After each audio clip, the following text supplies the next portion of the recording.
ল'ৰাটো সৰু ল'ৰা কামটোত সৰু থাকে জ্ঞানো কম থাকে ধুবুৰী বুলি কওঁতে আগতে আমি কি বুজিছিলোঁ ধুবুৰী বুলি কওঁতে আমি যে আমাৰ গোৱালপাৰা অঞ্চলৰ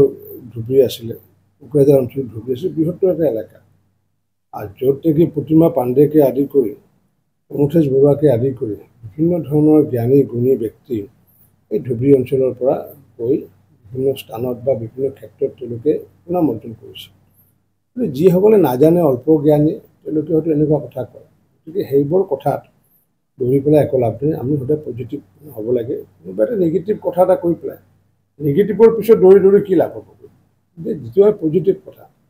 আজি যদি মোৰ ভাষাত যদি কওঁ শৃংখল চলিহা প্ৰতিমা পাণ্ডে বৰুৱা ডাঙৰণীৰ ইতিহাসে নাজানে প্ৰমথেশ বৰুৱাৰ ইতিহাসে নাজানে যিগৰাকী নেকি চলচ্চিত্ৰ নিৰ্মাণ কৰিছিলে পশ্চিমবংগত গৈ পেলাই যিগৰাকীৰ নামত নেকি বহু অনুষ্ঠান প্ৰতিষ্ঠান আছে বা প্ৰতিমা পাণ্ডে বুলি ক'লে আমি সকলোৱে জানো সেইবোৰ নাজানেকৈ তেনেকুৱা কথা এটা কৈছে মই ভাবোঁ